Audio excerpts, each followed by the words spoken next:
মৰমৰ ছাত্ৰ ছাত্ৰীসকল, তোমালোকৰ প্ৰিয় চেনেল ইংলিছ লাৰ্ণিং আছামলৈ মই তোমালোকক স্বাগতম জনাই আজি মই তোমালোকৰ বাবে ইংলিছ লাৰ্ণিং আছামে প্ৰস্তুত কৰা HS final examination 2025 model question পেপাৰখনৰ পাৰ্ট এৰ কুৱেশ্যন নম্বৰ 4ৰ 5টা দীঘল অৰ্থাৎ 6 মূল্যাংকৰ প্ৰশ্নৰ সমাধান এই ভিডিঅ'ত মই তোমালোকৰ আগত আলোচনা কৰি এই মডেল কুৱেশ্যন পেপাৰখন সম্পূৰ্ণৰূপে তোমালোকক সলিউশন কৰি দিয়া হ'ব। আশা কৰিম আজিৰ এই ভিডিঅ'ত মই আলোচনা কৰিব বিচৰা 5টা দীঘল প্ৰশ্নই তোমালোকক অহা পৰীক্ষাত সহায় কৰিব। গতিকে মৰমৰ ছাত্ৰ ছাত্ৰীসকল, পলম নকৰি আজিৰ ভিডিঅ'ৰ মূল বিষয়বস্তুলৈ আগবাঢ়ো।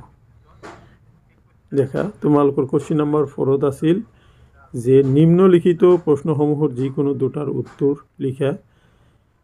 এ আতংক প্ৰতিকাৰ বা আঘাত নিৰাময় ব্যৱস্থা বুলিলে কি বুজা? আতংক নিৰাময় ব্যৱস্থাৰ পৰিণতিসমূহ আলোচনা কৰা। নাইবা নিৰাপত্তা কি? পৰম্পৰাগত আৰু অপৰম্পৰাগত নিৰাপত্তাৰ বিষয়ে আলোচনা কৰা। বি নম্বৰ সোভিয়েট ইউনিয়নৰ খণ্ডিতকৰণৰ পৰিণতিসমূহ আলোচনা কৰা। চি আসিয়ানৰ লক্ষ্য আৰু সাফল্য বৰ্ণনা কৰা।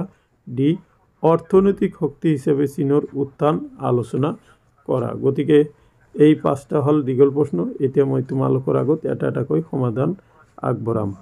এতিয়া প্ৰথমতে আতংক নিৰাময় কি সেইটোৰ বিষয়ে আলোচনা কৰিম।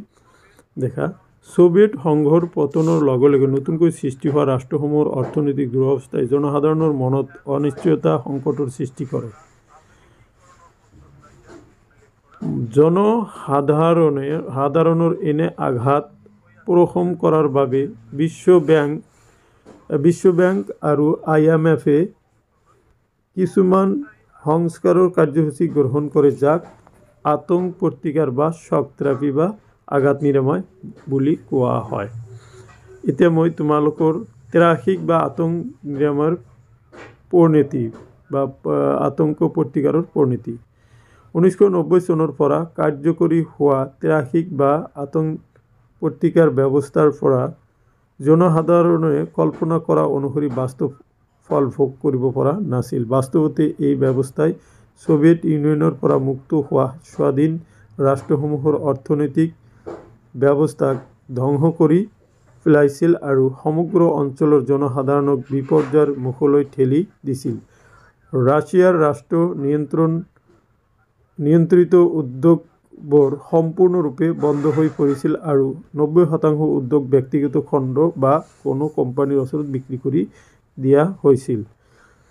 ইয়াৰ ফলশ্ৰুতিত কি হৈছিল যে কলা বজাৰৰ ব্যৱসায়ীসকল লাভৱান হৈছিল। 2 নম্বৰ ৰাছিয়াৰ মুদ্ৰা ৰুবলৰ মূল্য নাটকীয়ভাৱে হ্ৰাস পাইছিল। তদুপৰি পণ্য দ্ৰব্যৰ মূল্য দ্ৰুতভাৱে ঊৰ্ধ্বগমনৰ হেতুকে ৰুবলৰ আপেক্ষিক মূল্য দ্ৰুতগতিত হ্ৰাস পাইছিল আৰু জনগণৰ সঞ্চয়ৰ ধন উদং হৈ পৰিছিল। 3 ৰাছিয়াত প্ৰৱৰ্তন থকা সমূহীয়া কৃষি পাম ব্যৱস্থাৰ উচ্ছেদ ঘটোৱাৰ ফলশ্ৰুতিত জনসাধাৰণৰ খাদ্যৰ নিৰাপত্তা নোহোৱা হৈ পৰিছিল। ৰাছিয়াক পণ্য দ্ৰব্য আমদানি কৰিবলগীয়া হৈছিল। 4 ৰাছিয়াত প্ৰৱৰ্তন থকা পুৰণি সামাজিক কল্যাণমূলক আঁচনিসমূহ ক্ৰমান্বয়ে বিলোপ হৈছিল। তদুপৰি চৰকাৰে বিভিন্ন সামগ্ৰীৰ ক্ষেত্ৰত আগবঢ়োৱা সাহায্য বন্ধ কৰাৰ ফলশ্ৰুতিত জনসাধাৰণক দৰিদ্ৰতাৰ সীমাৰেখাৰ তললৈ ঠেলি দিছিল।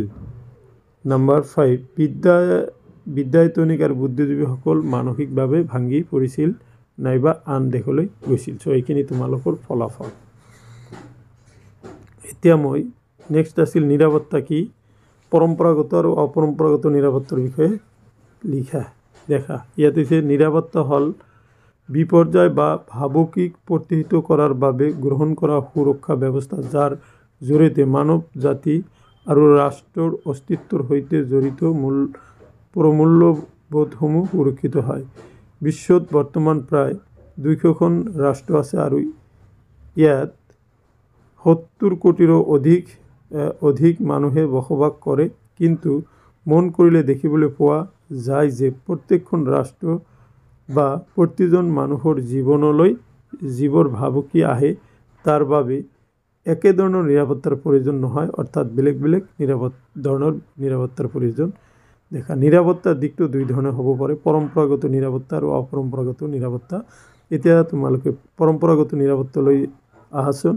পৰম্পৰাগত নিৰাপত্তাৰ দিশ দুটা, ইয়াৰ এটা হ'ল বহি নিৰাপত্তা আৰু আনটো হ'ল আভ্যন্তৰীণ নিৰাপত্তা। ৰাষ্ট্ৰ এখনত যেতিয়া বহিঃশক্তি বা ইয়াৰ সীমান্তৰ বাহিৰৰ পৰা নিৰাপত্তাৰ ভাবুকি আহে, তেতিয়া তাক বহি নিৰাপত্তা, আৰু দেশৰ ভিতৰত বিভিন্ন গোষ্ঠী বা শক্তিয়ে যেতিয়া নিৰাপত্তাৰ ক্ষেত্ৰত ভাবুকিৰ সৃষ্টি কৰে, তেতিয়া তাক আভ্যন্তৰীণ নিৰাপত্তা বোলে। তাৰপিছত অপৰম্পৰাগত নিৰাপত্তাৰ বিষয়ে তোমালোকে চোৱা। অপৰম্পৰাগত নিৰাপত্তা মানৱ জাতিৰ অস্তিত্ব ৰক্ষাৰ লগত বিশেষভাৱে জড়িত সুৰক্ষাৰ দিশটোক অপৰম্পৰাগত বা মানৱ নিৰাপত্তা বোলা হয়।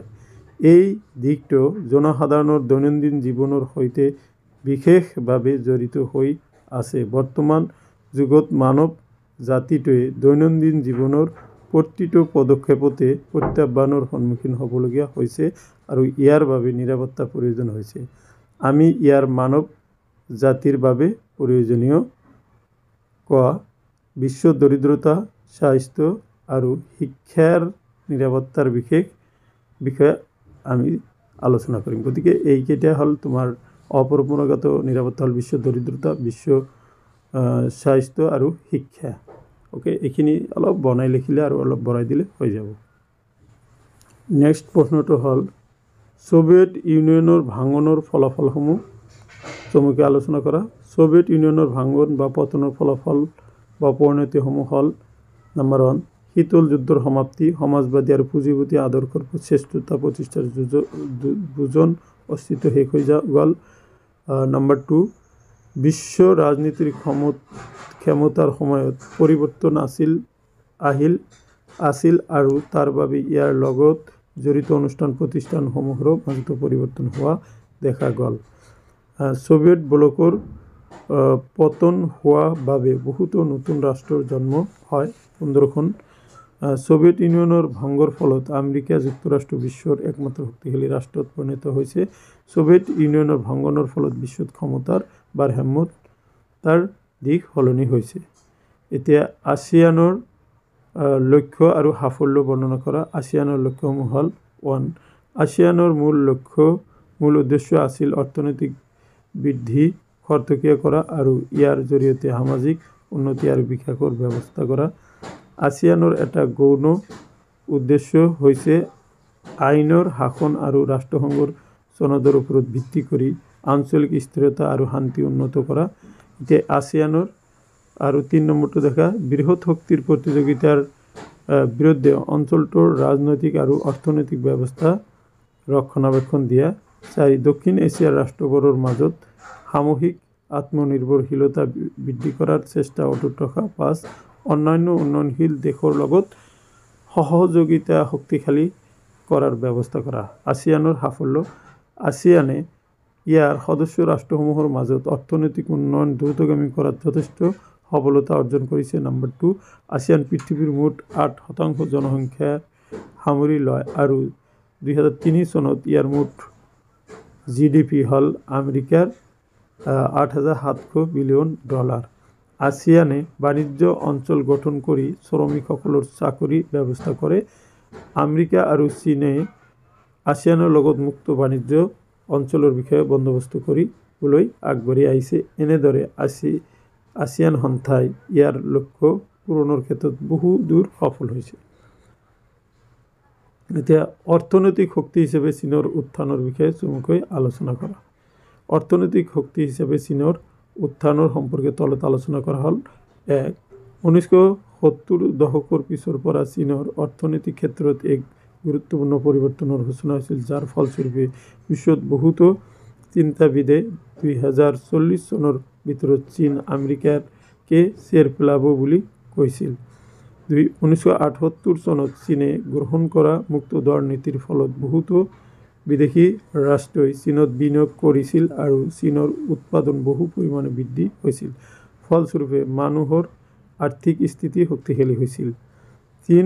চীনত প্ৰৱৰ্তন কৰা নতুন বাণিজ্য আইন আৰু বিশেষ অৰ্থনৈতিক অঞ্চলৰ ব্যৱস্থাই ইয়াৰ বৈদেশিক বাণিজ্য ক্ষেত্ৰখন প্ৰসাৰিত হোৱাৰ ফলস্বৰূপে চীন বিনিয়োগকাৰীসকলৰ বাবে অতি গুৰুত্বপূৰ্ণ অঞ্চল হিচাপে পৰিগণিত হৈছিল। 4 চীনে লেটিন আমেৰিকা আৰু আফ্ৰিকাৰ বহুতো অঞ্চলত কৰা বিনিয়োগ আৰু সাহায্যই বিশেষ দৃষ্টি আকৰ্ষণ কৰিবলৈ সক্ষম হৈছিল। বৰ্তমান চীনত ইমান বিদেশী বিনিয়োগ মুদ্ৰা আছে যে ই বিশ্বৰ যিকোনো দেশত বুজন পৰিমাণৰ ধন বিনিয়োগ কৰিব পাৰে। 6 চীনৰ জাতীয় আয় আৰু ইয়াৰ অৰ্থনৈতিক স্থিৰতাই ইয়াক বিশ্বৰ এক অৰ্থনৈতিক শক্তি হিচাপে প্ৰতিপন্ন কৰিছে। সো মাই ডিয়াৰ ষ্টুডেণ্টছ, এইখিনি আছিলে আজিৰ এই ভিডিঅ'ৰ বিষয়বস্তু। থেংক ইউ ফৰ ৱাচিং।